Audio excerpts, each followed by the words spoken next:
Hi friends, எங்கள் வீட்டில் இந்த மாதுளம்பழ செடி வச்சுருக்கோம். குட்டி மரத்துலையவும் காய் பாருங்கள், நல்லா கொத்து கொத்தாக காய்ச்சிருக்கு. 20-30 காய் வரைக்கும் இருக்குது. இந்த மரம் வச்சு கிட்டத்தட்ட 1 இயர் தான் ஆகுது. பாருங்கள் எவ்வளோ குட்டி மரம்னு. நல்லா பூக்களும் கொத்து கொத்தாக இருக்குது பாருங்கள்.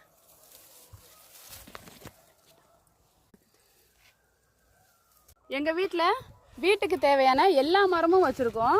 இது வந்து தென்னை மரம், அடுத்து வந்து வாழை மரம், கொய்யா மரம், மாமரம், லவாப்பழ மரம், எல்லா மரமுமே இருக்குது. பூச்செடிகளும் நிறைய வச்சுருக்கோம். மல்லிகைப்பூ, கனகாம்பரம், எல்லா பூவும் வச்சுருக்கோம். மாதிரி இயற்கையோடு இணைஞ்சு வாழ்கிறது ரொம்ப யூஸ்ஃபுல்லாக இருக்குது ஃப்ரெண்ட்ஸ். ரொம்ப என்ஜாய்மெண்ட்டாகவும் இருக்குது. நீங்களும் இந்த மாதிரி உங்கள் வீட்டிலே ட்ரை பண்ணி பாருங்கள். நம்ம வீடியோக்கு லைக் பண்ணுங்கள், ஷேர் பண்ணுங்கள், சப்ஸ்கிரைப் பண்ணுங்கள். திருவிழா